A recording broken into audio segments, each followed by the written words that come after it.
Conversaciones de Ciudad. Un cordial saludo para toda la audiencia de ProBogotá Región. Hoy estamos en el cuarto capítulo de Conversaciones de Ciudad, una serie de conversaciones en torno al Plan Distrital de Desarrollo. El tema que tocaremos el día de hoy es uno de los más importantes para los bogotanos, el desarrollo urbano y el acceso a la vivienda. Para discutir el tema nos acompaña el doctor Álvaro Villota. Bienvenido, Álvaro. Gracias. Álvaro es ingeniero mecánico y empresario de la construcción. Muchísimas gracias por acompañarnos y por acceder a tener esta conversación con nosotros el día de hoy. Una alegría estar con ustedes. Bueno, para dar un pequeño contexto, hablemos de qué plantea el Plan Distrital de Desarrollo. Fue aprobado la semana pasada y tiene dos grandes objetivos. El objetivo número 2, principalmente, Bogotá confía en su bienestar. Busca garantizar el acceso equitativo a la ciudad. Aquí propone una serie de metas y acciones en torno al acceso a equipamientos y centra la vivienda como ese elemento de superación de la pobreza. El objetivo 4, Bogotá ordena su territorio y avanza a su acción climática, es otro de los grandes apuestas del plan de desarrollo, donde plantea el crecimiento urbano y cómo bajo una articulación interinstitucional se puede lograr integrar temas de movilidad, medio ambiente y vivienda. Para iniciar la conversación me gustaría que habláramos de vivienda, Álvaro. Sabemos que tras la pandemia la pobreza monetaria se incrementó en un 40% y la pobreza extrema un 8.1%.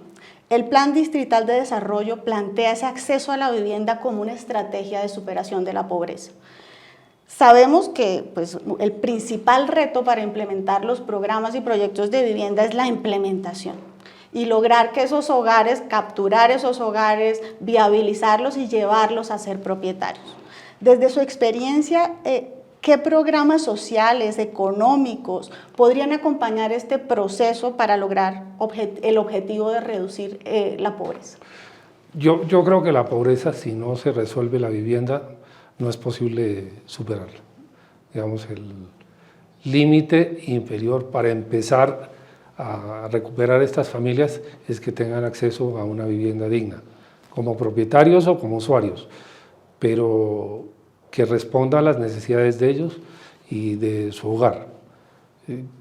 Todos los esfuerzos que se hagan por parte de las autoridades distritales para resolver este problema son bienvenidos.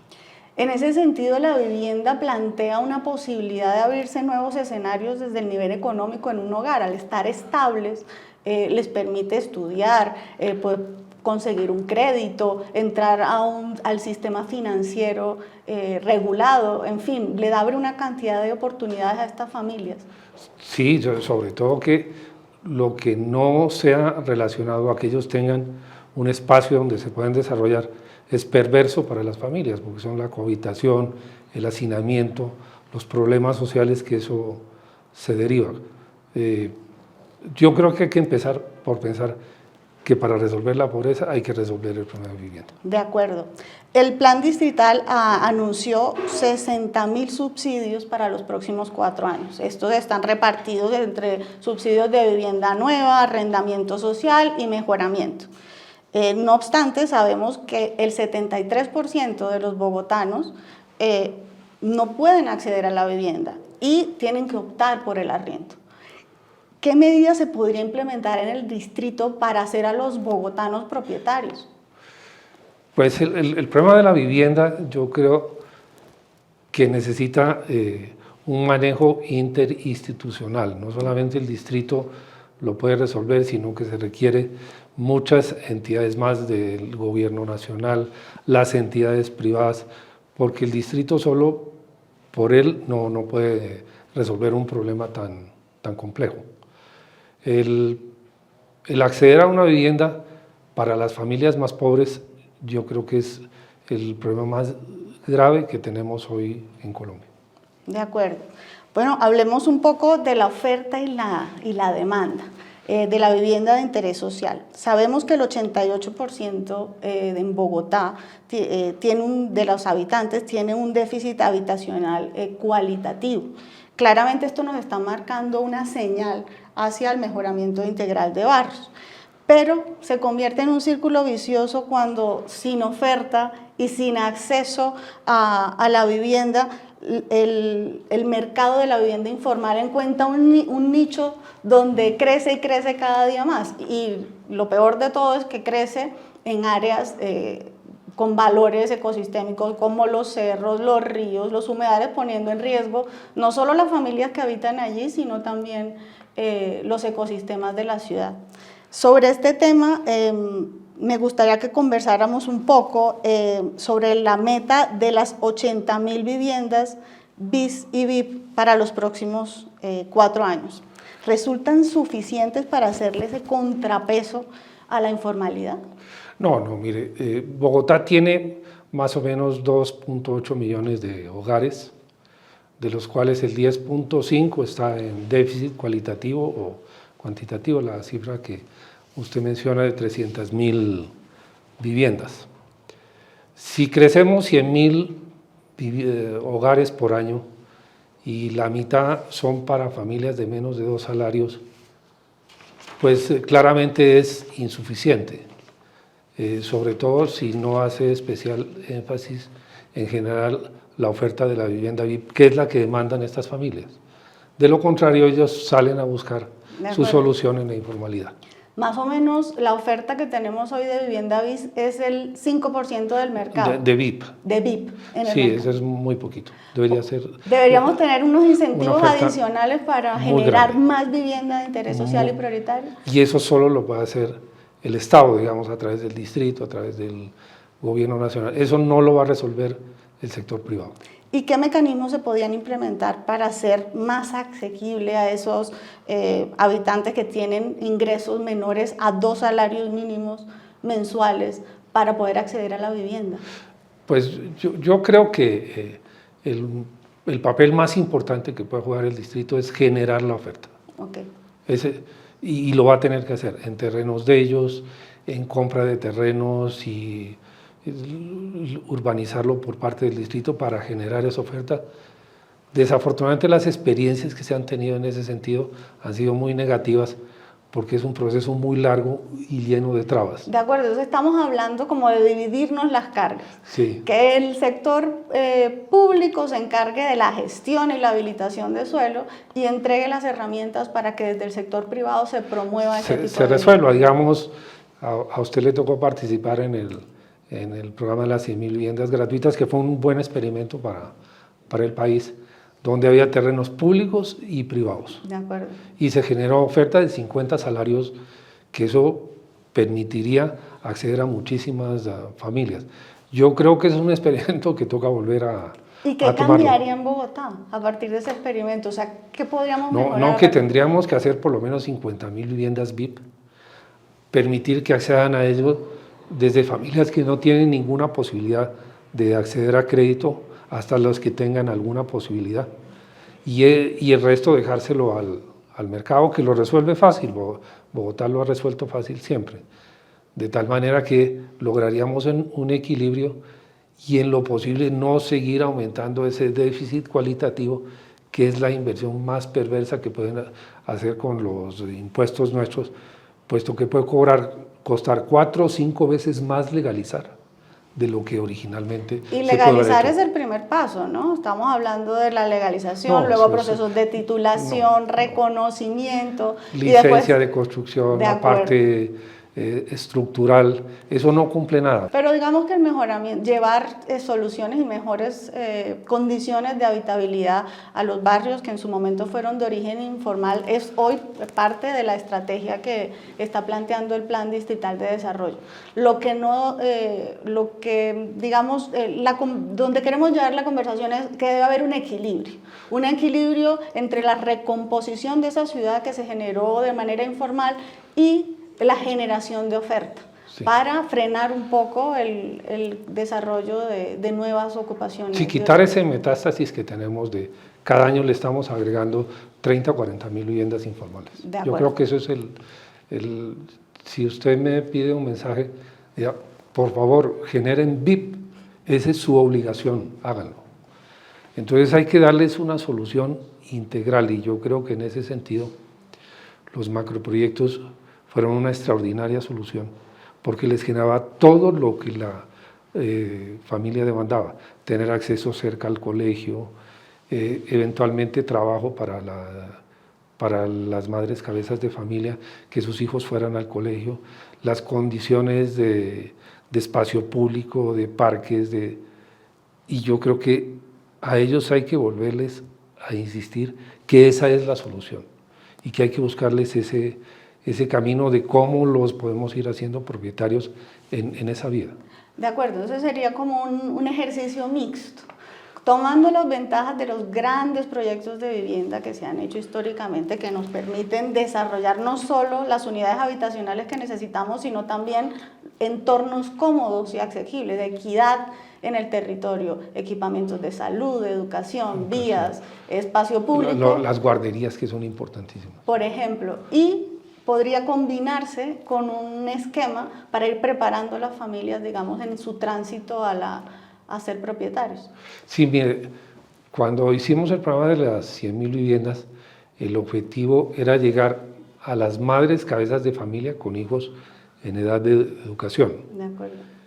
Irla graduando en la medida en que un proceso de capacitación para formalizarla y se vinculara al mercado laboral.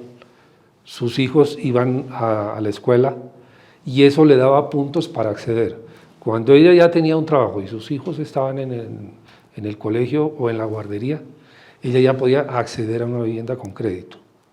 Y eso funcionó muy bien en Chile, algo en México.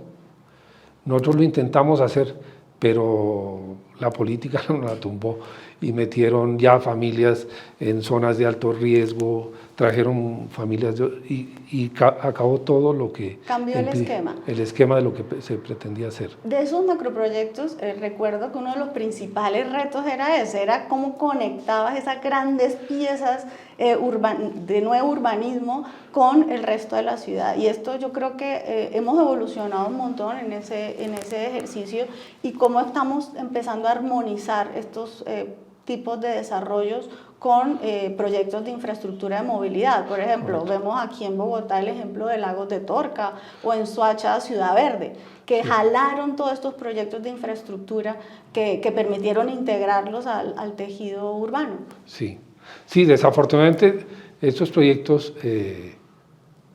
pues terminaron convirtiéndose en generadores de ofertas de BIS, casi tope BIS, y muy poquito VIP. Lo que hay que tratar es cómo se cambia la composición y se genera más VIP para el caso del distrito.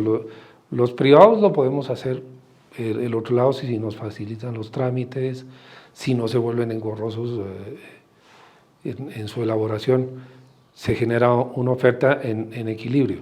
Donde estamos desequilibrados Pues parte de la conversación en el plan de desarrollo era cómo agilizamos los trámites, y se pone como una de las metas la ventanilla única de la construcción, y habla de 54 trámites para hacerlos a través de la ventanilla y simplificar ese proceso. ¿Qué otras alternativas podrían agilizar la gestión de un proyecto inmobiliario de gran envergadura como un macroproyecto? No, estar acompañados del distrito en todos los trámites. Yo creo que los trámites son muy engorrosos con las empresas de energía, con empresas de acueducto, con el medio ambiente, que todos son del distrito. Entonces tiene que haber una manera de que se pueda concertar todos esos trámites en una sola unidad, ¿no? En una sola unidad de gestión. En la medida en que haya más oferta de tierra y más vivienda, pues el mercado lo toma a bien y lo regula. En la medida en que le generemos trabas, lo que hace es irse al contrario. El Plan de Ordenamiento Territorial de Bogotá tomó una decisión drástica, el decreto 555, y fue contraer el suelo de expansión un 21.6%. Esta es una decisión, digamos, promovida por cerrar, digamos, el proceso de crecimiento de la ciudad, pero trajo consecuencias. A la medida que se generan menos viviendas al interior de Bogotá, la región empieza a crecer y se dispara la construcción en la región con unos estándares no iguales a los que tenemos en Bogotá. Mucha vivienda, digamos, en suelo suburbano, con poco acceso a servicios y equipamientos. ¿Cómo logramos ese equilibrio, digamos, de la vivienda que no se está generando en Bogotá y sí se está generando en el entorno inmediato? Es que Bogotá ya tiene un proceso de conurbación con municipios muy grandes, digamos, Soacha yo creo que hoy es más grande que Bucaramanga. Pero los estándares de Bogotá son muy altos y en la medida en que usted concentra en tratar de desarrollar el centro de Bogotá, lo que hace es expulsar las viviendas baratas. No es posible económicamente ¿Por qué no hacerla. es posible? ¿El suelo es muy costoso? Y porque tiene que ser en altura, en grandes alturas, que ya implican muchas condiciones, por ejemplo, ascensores, plantas eléctricas, los equipos de incendio. Empieza a aparecer una cantidad de necesidades que no se tienen cuando se hacen viviendas individuales o viviendas en edificios de 5 pisos, que es lo que normalmente permiten hacer en los municipios. Yo creo que lo de renovación tiene buen título y mal final. 10 años más o menos se ha demorado un plan Sí. parcial de renovación urbana desde que se inicia su formulación hasta que logramos ver las primeras viviendas. Es que sabe que a mí me parece que si mira todos los encabezados, somos unos escritores destacados porque desarrollamos unas cosas que parece que vamos al cielo todos, pero ya cuando se va a la implementación no somos capaces, porque la implementación es compleja. De acuerdo. Y hablando de implementación, hay una meta que me llama mucho la atención en el Plan Distrital de Desarrollo que plantea habilitar 90 hectáreas de suelo útil. Hoy tenemos unos retos, digamos, para el cierre financiero de los proyectos que, pues, ampliamente discutidos en el sector de la construcción después de la expedición del decreto 555 de 2021. ¿Cómo garantizamos que ese suelo efectivamente se logre materializar los proyectos de vivienda? Depende de la demanda. Para poder, si hay Pero demanda tenemos en Bogotá, esa es casi que una... Bueno, venimos de una crisis de tasas que hizo inviable el acceso a la vivienda. Se está corrigiendo, pero no todavía lo que se necesita, todavía estamos con tasas muy altas. Le comentaba que tal vez no hemos explorado unas alternativas que podrían ser interesantes para el país, que es el Fondo Nacional de Ahorro, que es el único que podría generar masivamente créditos a tasas mucho más bajas, con márgenes de intermediación mucho más pequeños. No lo hemos usado, eso es una herramienta que tenemos. Una herramienta extraordinaria y yo creo que allá hay un campo para poder avanzar y desarrollar esos grandes proyectos y hacer puntos de equilibrio relativamente rápido, porque en la medida en que se demore el punto de equilibrio de los proyectos, pues los procesos son más demorados. Pues yo creo que tenemos un muy buen mensaje, una muy buena señal desde el Plan Distrital de Desarrollo.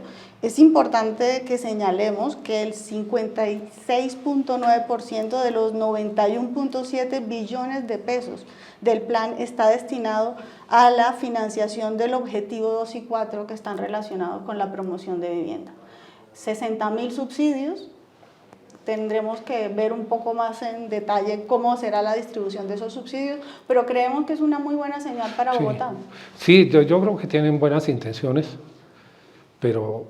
y lo describen bien, ojalá lo implementen bien, pero les falta mucho. Bueno, Álvaro, muchísimas gracias por acompañarnos el día de hoy, por tener esta conversación de vivienda con nosotros. Sabemos de tu experiencia y el conocimiento que tienes en estos temas y fue un placer tenerte hoy con nosotros. Para mí, muchas gracias. Y a ustedes los invitamos a seguir atentos a las redes sociales de ProBogotá y a seguirnos en estas conversaciones de ciudad. Conversaciones de ciudad.